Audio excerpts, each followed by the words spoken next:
certain parts of the team like that. But also, we've been using outsourcing for a while, so it's a little bit different from what you're saying. The studio model where you get guys in internally, but we found that's worked quite well for us too, and that's something that we're going to do more of. I think there's certain things that you can sort of put out to a group of external people, but there's certain things that you can only do really well in-house with a core team.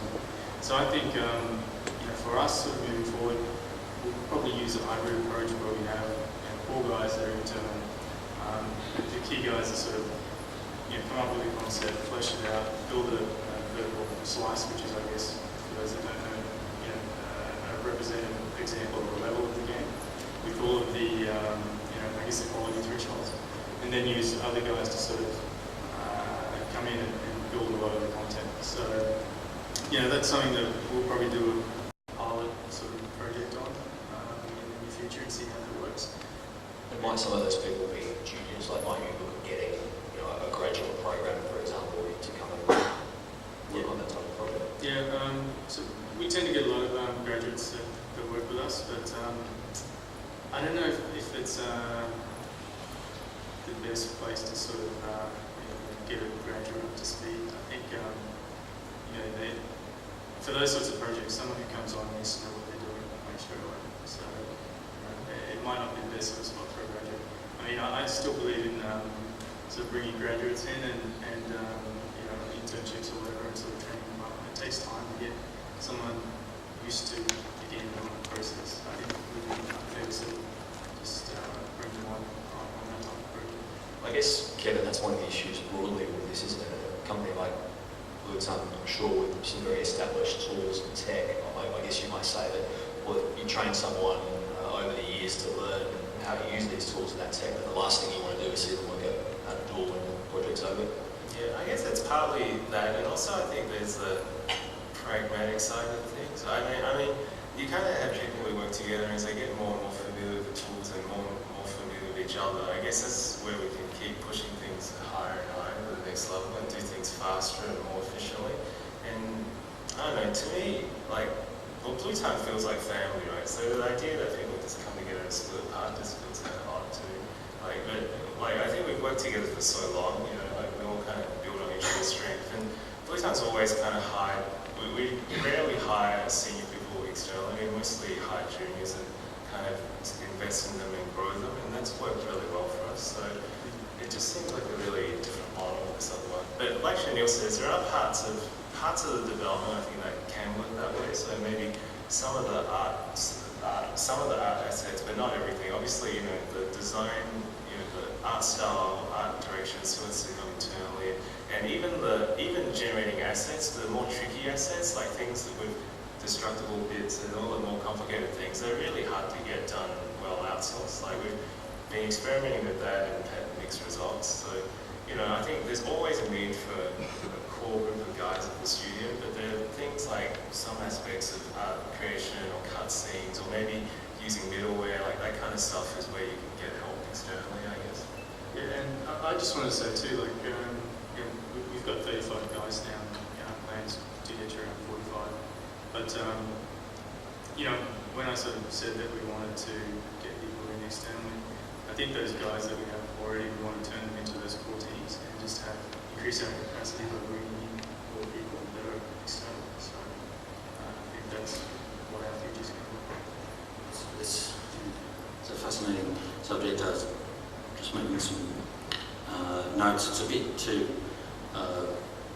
close or too soon off the previous kind of boom period, if you like, where talent wars was what it was all about. So it's a bit scary to think that, unlike a film which is footloose, a film can go to any country they like. They release in Europe to consider and stuff. If you start setting up infrastructure in place, then you're dependent on having all those contractors free around you. So if they get snapped up into studios and you've got no talent around, you'll have to shut down your core. If you depend on it to produce those projects, or your core is actually movable and you can work remotely, that's a possibility. You can grab anyone from around the world and see it happen. There's a lot of issues here. When I've seen it work, and I've seen, I read about people who said it's worked, and In the games industry. in the games industry, and often it's with people that they've worked with for 10 years. They form this core team that they really understand, and then they work remotely and quite distant. They do it quite successfully.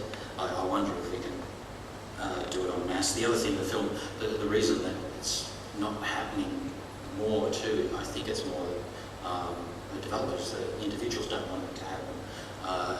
It doesn't. It won't mean there's more money around. I doubt they'll be able to piece together the gaps as much as, say, a company can. Like, if you keep them busy on something profitable when you're on your own, it's pretty hard to do something valuable in between your, getting the next project. I guess the theory is the way it would have to work is that as the producer of the game, you will pay more for that person, that programmer, say, Exactly. to work for you for that period of time to account for the fact that there might be a period to... Yeah, so you pay more up to a certain extent, but and that would be the saving that you make by not having to keep them on staff. So, but it may not be. Well, it's my point anyway is the film industry lifestyle is pretty poor for everyone except the winners, which are the actors, and that's why I think that the actual developers themselves want it. But if everyone was doing it, it might only work for the stars. We might take a couple of questions now. First up over here. Yeah, thanks. This is a question for all three, I suppose, and the idea is you're talking about having something work done by people that aren't part of the team. What about some work potentially with students? Say some things like concept art or developing things that you want to test. Everybody wants to do concept art. But the one talking about stuff that you were happy to let go that you could have done on that by a bunch of students.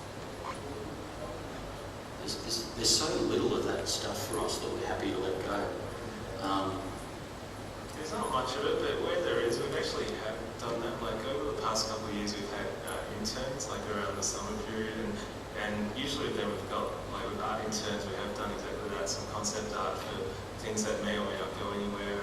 And with programming interns, have them do tools or little experiments, and quite a few times, like those internships have led to full-time positions, and so it's been pretty good. So we tried to do that as much as possible. And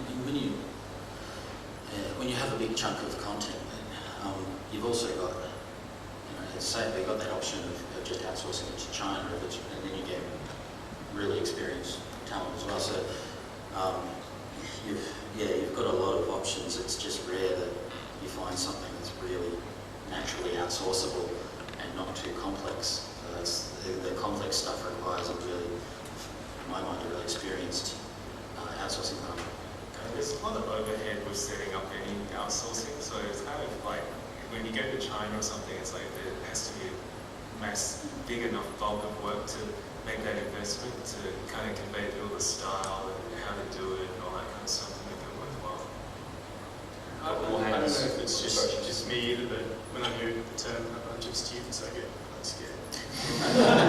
But nothing against students, but we have students all the time, and they can do the work. But if we were to outsource to, say, a training organisation to get the students to do it, who's going to supervise that and ensure the quality levels and training levels? That's actually a really relevant point. It's quite often we get emails from students going, I just want to come in and work for free and all that stuff. And I'm always worried we don't want to A, exploit people, and B, if they're going to come in, we want to look after them and make sure we give them the right feedback and the right training, and that takes time as well. So it's not so much it's just a free hand. We want to do it properly, and we do it. Next question. Back along the lines of supporting entrepreneurs and startups in the industry, more growth the industry. One of the key issues that comes in our minds as people is how am I going to pay rent? How am I going to feed myself and my family? And it's not just me, how am I going to do their rent? They can pay their rent. What would you recommend that some of these entrepreneurs look at for finance? Well, if they're genuinely wanting a job in the industry and they can't find one that they think they can start up, there's the new enterprise incentive scheme that will replace the dollar lease, as I understand it. I remember that when I was 19 and was trying to start a games company. There may be better put before a government forum. You can answer, but there are quite a few little bits and pieces.